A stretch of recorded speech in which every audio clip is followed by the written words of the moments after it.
Salam jumpa lagi dengan bersama saya.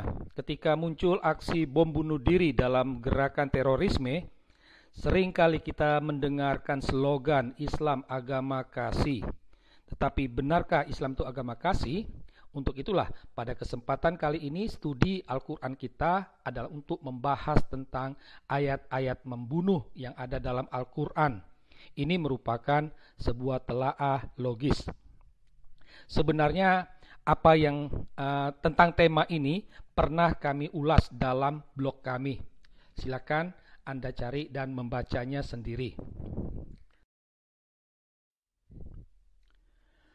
Sekarang kita akan coba memahami apa yang dimaksud dengan ayat-ayat membunuh tersebut.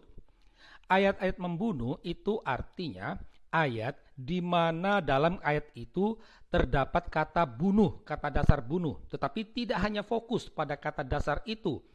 Kita lihat juga pada kata turunannya. Misalnya seperti pembunuhan, dibunuh, membunuh, terbunuh, dan lain-lainnya. Nah, berhubung Al-Quran itu merupakan wahyu Allah, maka ayat membunuh ini merupakan kata-kata Allah sendiri, bukan manusia. Allah sendiri yang mengatakan tersebut. Nah, kalau kita melihat dalam Al-Quran, maka akan dijumpai 78 ayat-ayat membunuh, ya, di mana dalam ayat tersebut terdapat kata dasar bunuh, ya, dengan turunannya. Dari 78 ayat ini semuanya tersebar dalam 23 surah. Dalam surah-surah Makkiyah ada 13 surah dengan 26 ayat.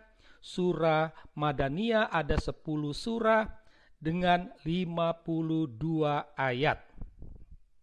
Sebenarnya jumlah ayat ini bisa lebih banyak lagi jika kata-kata yang mempunyai konotasi atau memiliki kemiripan makna dengan bunuh itu dimasukkan juga, ya.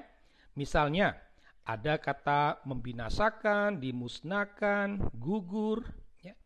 Kalau kita melacak dalam Al-Quran, maka kata membinasakan itu ada 53 ayat, dibinasakan ada 21 ayat. Sedangkan memusnahkan ada 6 ayat, dimusnahkan ada 3 ayat. Kalau kata gugur itu ada 11 ayat. Jadi kalau mau ditambahkan, maka jumlahnya, ya, jumlah ayat-ayat membunuh itu lebih dari 78 ayat. Tetapi kita mau konsisten. Kami membagi konteks waktu ayat-ayat membunuh dalam dua, ya, yaitu masa lampau dan juga masa kini. Yang dimaksud dengan masa lampau adalah masa sebelum Nabi Muhammad. Jadi pembunuhan, peristiwa bunuh-membunuh itu terjadi sebelum masa Muhammad. Misalnya masa Musa, Daud, Yusuf, dan lain sebagainya. Dalam Al-Quran, ayat-ayat membunuh untuk konteks lampau itu ada 36 ayat. Sedangkan masa kini itu artinya pada masa Muhammad. Jadi peristiwa bunuh-membunuh itu ada pada masa Muhammad. Dalam Al-Quran, ini ada 42 ayat. Ya, ada 42 ayat. Dari sini kita bisa ambil kesimpulan, ya, kita bisa buat kesimpulan bahwa pesan membunuh itu sangat kuat, ya, sangat kuat. Bahwa ada, dan itu merupakan kehendak Allah. Karena apa? Karena ayat-ayat itu lahir dari kehendak Allah. Tentang jenis dari ayat-ayat membunuh, kita menemukan ada 3 jenis, yaitu keadaan atau situasi, aktivitas, dan juga perintah. Jenis keadaan situasi itu tampak dalam kata pembunuhan, bunuh, dan lain-lain.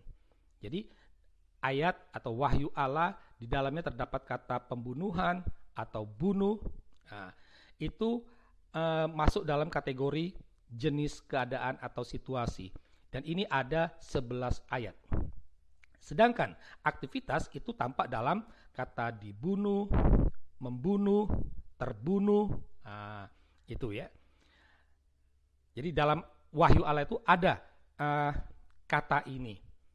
Nah, ini jumlahnya sedikit lebih banyak. Ada 64 ayat. Sedangkan perintah, ya, perintah itu tampak jelas, tampak dalam kata bunuhlah atau janganlah membunuh. Jadi ada nada positif, bunuhlah, dan juga ada nada negatif, jangan membunuh. Kalau kita melihat dalam Al-Quran, itu ada 17 ayat. Dari 17 ayat ini, ada 6 ayat konteks lampau. Ya. Jadi, 11 ayat itu konteks masa Muhammad. Dan dapat kita bagi 5 ayat positif dan 6 ayat negatif. Itu artinya 5 ayat bunyinya itu bunuhlah. Sedangkan 6 ayat janganlah membunuh.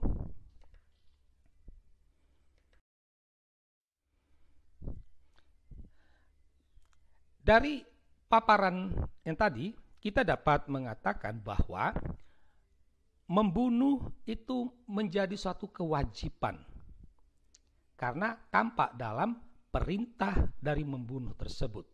Ya. Bahwa membunuh merupakan satu kewajiban dalam Islam, ya kita bisa baca dalam 3 ayat ini. Ya. Surah ke-6 ayat 151, 17 ayat 33, 25 ayat 68. Di sana nampak kesan bahwa membunuh itu menjadi satu kewajiban. Lantas, siapa yang menjadi sasaran untuk dibunuh? Ada beberapa sasarannya. Yang pertama, orang kafir dan orang munafik. Ini dapat dibaca dalam 3 ayat ini. Ya. Dalam 3 ayat ini tampak jelas bahwa Allah meminta umat Islam untuk membunuh orang kafir dan juga orang munafik. Selain 3 ayat ini, ada juga sasaran lain adalah diri sendiri alias bunuh diri. Ini juga dapat dibaca dalam 3 ayat. Namun ada sedikit kontradiksi. Dalam ayat 54 dan 66 itu nadanya positif. Bunuhlah dirimu. Ya. Nah, sedangkan dalam ayat 29 nadanya negatif. Janganlah membunuh dirimu. Jadi terdapat kontradiksi wahyu Allah sendiri. Ya, itu. Nah, selain itu ada sasaran lain yaitu hewan. Ya. Itu ada dalam 1 ayat. Di sini nadanya itu negatif, meminta supaya orang jangan membunuh hewan. Demikian juga sasaran lain adalah anak. Ada 2 ayat di sana. Nadanya juga adalah negatif, meminta umat Islam untuk tidak membunuh anak hanya karena takut alasan ekonomi dan lain sebagainya. Lantas apa dampak dari melakukan aktivitas membunuh tadi?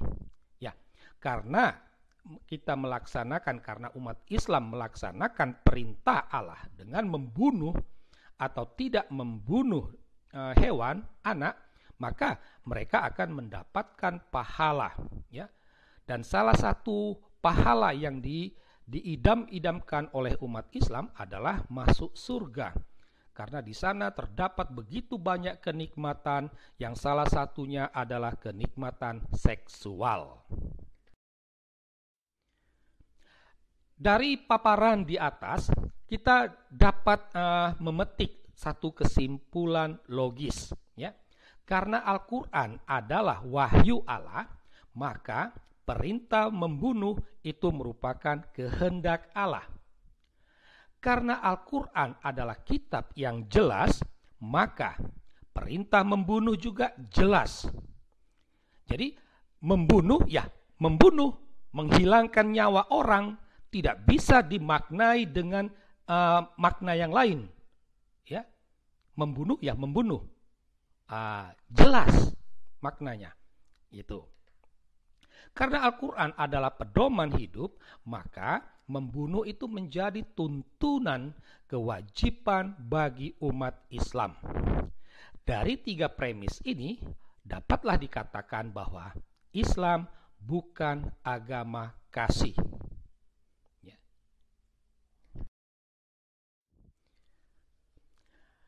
Terhadap kesimpulan tadi, sering kita mendengar pembelaan dari umat Islam, dari tokoh-tokoh Islam. Mereka sering berasionalisasi. Setidak-tidaknya ada 3 argumen rasionalisasi mereka. Yang pertama, mereka selalu mengatakan bahwa ayat-ayat membunuh itu harus dipahami, harus ditafsir dalam konteks waktu. Maksudnya konteks waktunya itu adalah masa Muhammad, sehingga membunuh itu harus dilihat membunuh pada masa Muhammad. Orang kafir adalah yang dibunuh itu adalah orang kafir masa Muhammad, bukan masa kini. Ya. Nah, benarkah rasionalisasi ini? Umat Islam harus sadar bahwa rasionalisasi seperti itu bukan tanpa konsekuensi iman. Dengan mengatakan bahwa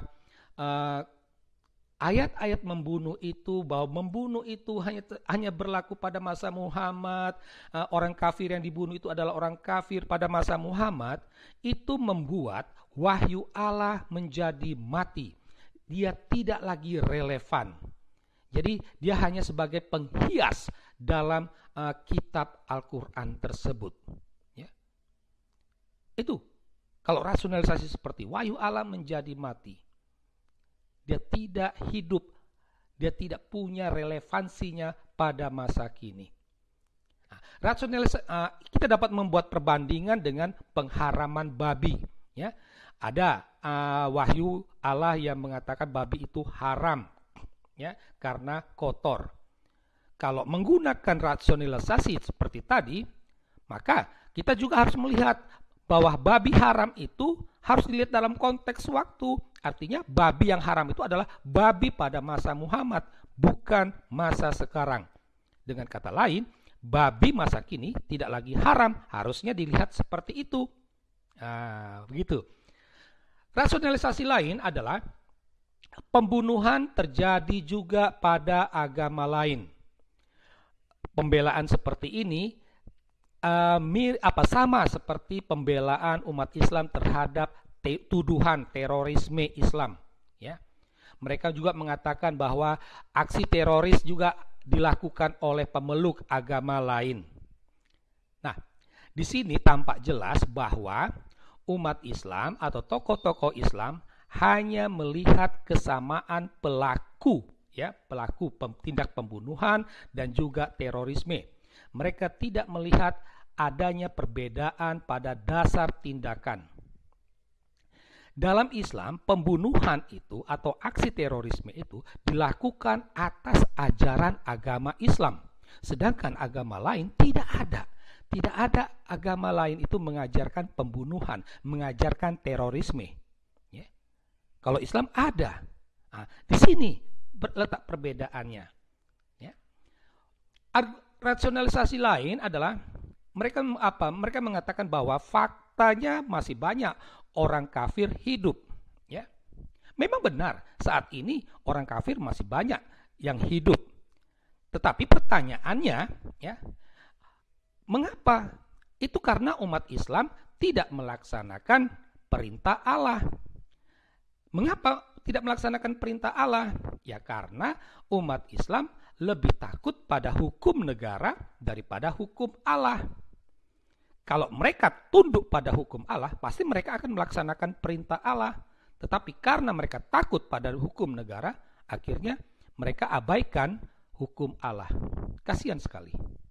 Nah, dari sini tampak jelas bahwa rasionalisasi Islam itu sangatlah lemah.